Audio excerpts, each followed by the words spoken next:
Next, Stone and Robert drive up in a Cadillac. Cochise and Preach and the rest of the crew is impressed. They like, yeah, get in, go for a ride. Ain't nobody messing with Stone and Roberts. Ain't nobody messing with them.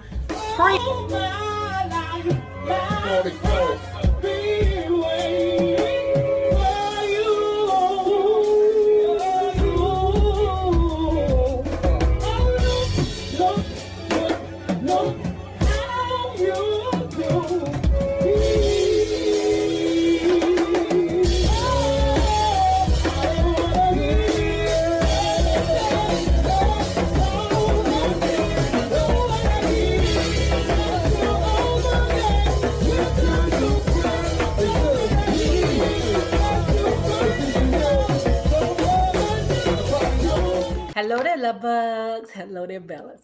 If you have not already done so, please remember to like, share to Facebook, and subscribe because it is so important to our success here on the YouTube. And if you are not already a part of our book club, please hit the Patreon link below and or the join button here on the YouTube, and for a small monthly fee of $5. You babies, yes, you can be privy to all the shenanigans before the YouTube gets it, if the YouTube gets it. Now, let's talk about the cult classic, Cooley High.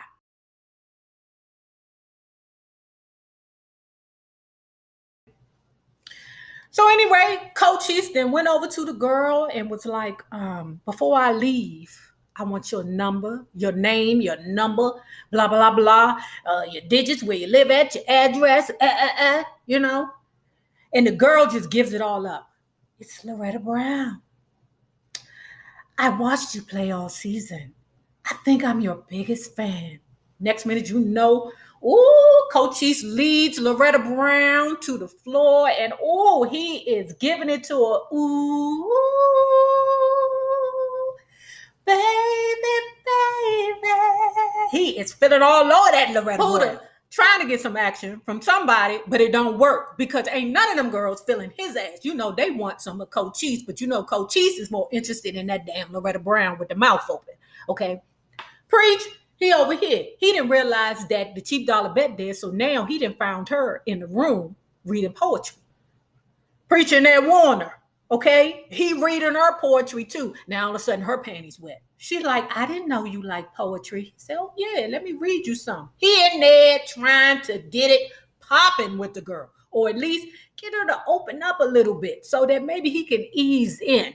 And when that time we back out in the living room, okay, this dude named Damon come through the door. Okay, bad news, bad news.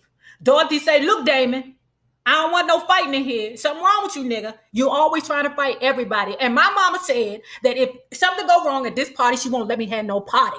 No more. Okay, then she looks over there. She see Pooter sitting on the break front. That's a china cabinet to the rest of us Negroes, okay? So for all you white people that don't know what's so special about a china cabinet, I don't know what's special about the china cabinet, okay? All I know is it get passed down through legacies and generations and centuries and stuff like that, child, and the stuff in it be having so much dust that I don't know what the hell is going on in it.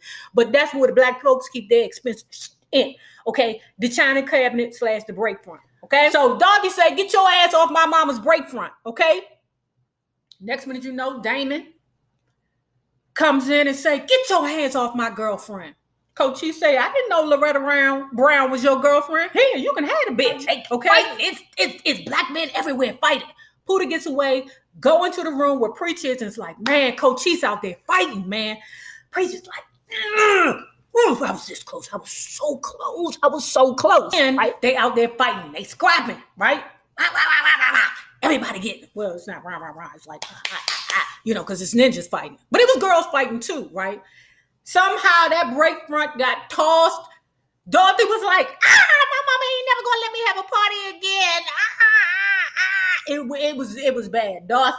Dorothy ended up on punishment for probably like a year, 2-3 years, probably until she get her own goddamn. Dudes are together, right? And they realize, wait a minute, I ain't high no more. That Stone and Robert weed was because Stone and Robert, like I said, they were smoking on that herb. You know, they got some of it. Okay, now they want to get some more of it, but they know that the weed sellers won't sell to them because they are good kids and they don't want to mess them up, right? So one of them get the idea, you know who they will sell it to? My uncle, Jimmy Lee. Okay, so they head around there to Foxy Playground with the oldest strippers in the world. You hear me? Them bitches was old and they were still shaking it, right? With chitlins and everywhere, all right? But they missed Jimmy Lee because Jimmy Lee is a pimp / shyster. Child, he done tricked this white dude out of his money, his wallet, his watch, all his stuff. Okay, so they can't get the weed, so on to the next thing. The boys is standing on the corner singing harmonies terribly. Okay, terrible. Next, Stone and Robert drive up in a Cadillac. Cochise and Preach and the rest of the crew is impressed. They like, yeah, get in, go for a ride. Ain't nobody messing with Stone and Roberts. Ain't nobody messing with them. Preach and Cochise, they daredevils, so they get in, right? They in the back seat. They riding around. Preach is a super duper quadruper liar, okay? Cochise and Preach in the back seat. Preach talking about, yeah, I used to drive for this rich white man. I used to drive a Maserati. Stone and Roberts pull over. Okay, since you such a driver, drive. Yeah, drive what? Drive this. So he done told this big fat lie, you can't get out of it now, baby. You got to do what you said you could do. You know, man, their pride, they can't back down. They can't be like, oh, my bad, I was faking. They can't do that, right? So the light-skinned dude, I don't know which one that is from Stone and Roberts, but the light-skinned dude hops in the back with Cochise, and Preach is in the front with the other dark-skinned dude from Stone and Roberts. Okay? They driving. It turns into a high-speed chase. Luckily, they got away from the police, right? Preach is puffing up. Okay? He like, yeah, I told y'all, you know, I could drive. He couldn't drive because he didn't even know that reverse or R meant reverse. He talked so much trash while he driving the car after the high-speed chase with the police that he ran into the back of somebody. They ran off. It was a hit. And they sitting around a dude house dude, I don't know who it is. I know everybody else's name, but this mother hunch's name. I don't even think they said the ninja's name. Okay, they sitting around talking about what we going to do. Let's go to the movies, but everybody ain't got no money. So they come up with this grand scheme to trick these hoes out of their money with some Lone Ranger cereal box badges. You know, they walked up to the hoes, hey ho, how you doing? How much the, thing cost? Well, it's going to cost you, blah. Well, how about if we was police? How much would that cost? Police, come here, baby. Come here. You gonna ruin my best day. I just got out of jail a little while ago, baby. And I can't go home with no money. You know how them pimps be. You know how they be. Well, we take bribes. How much you want, nigga? $10. Okay, you'll get $10. Right? Everything was going smooth until the hoes realized that the badge that they was using was a Lone Ranger badge. Answer no. Next scene, they in the theater watching Godzilla versus King Kong or something like that. Who is Cochise with? Is Cochise with Johnny May? I don't know. But Preach is with Sandra. Okay, Puda by himself. Okay, somehow Puda caused a great big fight between the gang members. Puda accidentally stepped on somebody's toe. Next minute you know, disciples. Who's that? Saints, Knights. Man, it's gangs and club fights everywhere. Bitches fighting everything. It's like, we back at the house. And like most African-American families, the oldest girl, regardless whether she's the oldest or not, is always responsible for the younger children, okay? Preacher get to do what he want to do, okay? He around here eating peanut butter jelly sandwich while the younger sister, she basically the nanny / babysitter because the mother is a hardworking mother. She works every day. Not all of the people that live in the projects are trifling. Remember, I told you that. Not all people that live in hood areas or the ghetto, as you people say, are trifling. Not all of them. Some of those people are hardworking people. It's just that they can't make over a certain amount, either because of, their circumstances. They can't find a babysitter. They didn't educate themselves, or they dropped out of high school. Whatever it is, they're still hardworking and they're doing the best that they can do. But anyway, the mama has to go to work. The little girl, the little sister, want to go meet a boy named Bobby over her friend house. But Preach say, I'm not watching her. You better take her with you. The sister like, you ain't doing nothing. I don't give a fuck. Take her with you, right? Preach want the little girl to go because he trifling, okay? And because Brenda, the cheap dollar bet, is coming over. Y'all, that is one of the most beautiful love scenes that I have ever seen. And I think it was banned because at that time it was hard for the masses to see two black people making love to each other. After he get finished, Preach accidentally drops the bomb that he won the cheap dollar bet. Okay, Brenda is upset. She like, let me get the hell out of here. As she opening the door to leave, his two sisters is standing at the door. Ooh, you got a naked girl in your room? Preach is in school. Okay, he sees Brenda at her locker. Okay, he tries to go over to Brenda, tell her this outrageous lie. Baby, I have these blackout spells. I don't know what's going on. Just telling all kinds of super lies. Brenda ain't hearing it, right? But then Preach's back is towards his girlfriend, Sandra, walking up. Brenda sees Sandra coming, okay? So what she does is kiss him in the face hard. You hear me? Real, real hard, right? Because she knows that Sandra is his girl, right? Brenda then takes him and pushes him up against the locker and say, that's for being a liar, okay? Sandra walks up and goes, what's this? What's going on here? What's this all about? I'm lost. The dude trying to come up with a lie, but the lie ain't working. The lie ain't shit. His name is not Mr. Moore, it's Mr. Mason. Okay, Garrett Morris's character is Mr. Mason. Mr. Mason greeting the kids at the door for the midterm. Okay, Coach Cheese tries to occupy Mr. Mason while Preach sneaks in. Doesn't work. Mr. Mason addresses Preach again to say, where the hell you been? Where you been? What's going on with you? Okay, he was like, I was sick, Mr. Mason. You're a goddamn lie because I went past your house twice last week. Okay, so anyway, why they taking their midterm? Okay, they in there taking their midterm, and who comes through the door but two police officers, right? One of the police officers, Garrett Morris, Mr. Mason, smokes weed. It doesn't matter because the police are there to pick up Cochise and Preach for an investigation for car theft and hit and run and all them other things, okay? So now they're at the police station. Who else is with them is Stone and Roberts, right? The four did not get an opportunity to corroborate their story. They are all interrogated separately. They all had a different story. When they met in the day room or the holding cell or whatever that was, they found out that they each told something different, but nobody snitched, okay? Nobody said anything about the car or the night or anything like that. Next minute, police detectives says, Preach, Cochise, come on, you free to go. Stone and Roberts say, what about us? Not you. You sit tight. You sit down. You sit tight. You niggas are going to be arrested. When they're in school, they go on the court, right? The kids or the other boys are giving Cochise and Preach shiz because they like, nah, we don't play with no snitches. They say, man, we ain't snitching on nobody. Yeah, you snitched on Stone and Roberts. Why you free and they locked up? Man, I don't know. We ain't got nothing to do with that, but we ain't snitching on nobody. The next scene, you have Cochise coming out of class.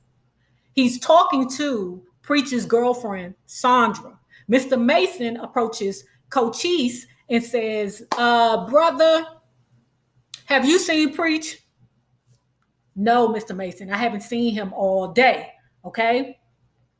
Cochise and Sandra walks away. The next Mason is in the bathroom where all the kids that skip school, smoke, drink, gamble, you know, I don't know what else they doing in there, but of course, Preacher's in there, right? With all the bad kids, right? As soon as Mr. Mason comes to the door, they leave, right? Mr. Mason tries to talk to Preach. Preach, why are you like this? We both know that you are highly intelligent. Brother, whatever you want in life, whatever you need in life, knowledge will give it to you. What do you want? Preach, smart mouth ass, says, I want to live forever. Mr. Mason said, you know what? I should have left your ass there. I should have left your bitch ass there. I should have left you there in jail. Preach was like, what you talking about? Man, I got you out of jail. I got you and Cochise out of jail as a favor. I asked my friend as a favor while we were smoking weed to trust me, to believe that you two are good boys. And look at your bitch ass. Preach is so excited that he understands why Stone and Robert think that they are snitched, that he runs to go find Cochise. Okay. The first person that he runs into is Cochise's uncle, Jimmy Lee. All right. Jimmy Lee says, yeah, I know where he at. He up in my apartment with a bitch. I'll walk you there. So they walking up to the apartment, right? Cochise answers the door, putting his shirt on. The apartment a little more. Sandra, Preacher's girlfriend, is also putting her shirt on. Okay. Preach, he ain't even thinking about telling Cochise about what really happened. Jimmy Lee is like, man, fuck that bitch. Y'all are friends because Preacher's in his feelings. He ready to fight. You hear me? Cochise is like, we not fighting over no bitch. Okay? And it's not what you think. Because in my mind, the way I look at it, y'all, if you shit on me, that means you don't care about me. If you've been cheating on me 100 goddamn years, it shouldn't matter to you if I sleep with your friend or your cousin or bury. I'm not saying that's what I do. Now, I'm just save that for a story time. But it shouldn't matter who I hunch. Because when you over there fucking Brenda, but you know, men, they think different, right? So Preach and Marcus, right? He sees Brenda. Brenda, I'm so sorry, blah, blah, blah, blah, blah, blah. Brenda forgives him. Look, okay, Cochise talked to me about some things. You know, listen, look, let's just start all over again. Preach is happy about that, right? But then Stone and Roberts come in, right? He realizes that. He like, babe, listen, I need you to go meet me over there at the L train station because something's going on. I got to get away from here. Just meet me at the L. Just go, go, go. Hurry up. He's able to sneak out, right? Stone and Robert seen him, but he was whole ass is walking to the station like Preach told her to. She ran into Cochise. Cochise says to Brenda, cheap dollar bet, have you seen Preach? Yeah, I've seen him, but he's acting really strange. When he seen Stone and Robert, he got the hell up out of there and told me to meet him at the L station. Cochise is like, Stone and Robert. Now, Preach eventually catches up with Brenda. Brenda says, I seen Cochise. He looked very, very upset. Okay. Preach says later for Cochise, man, I told him that you had was running from Stone and Robert. So he ran to look for you. Preach was like, he was running to look for me. Oh man, god damn. Now the chase pursues.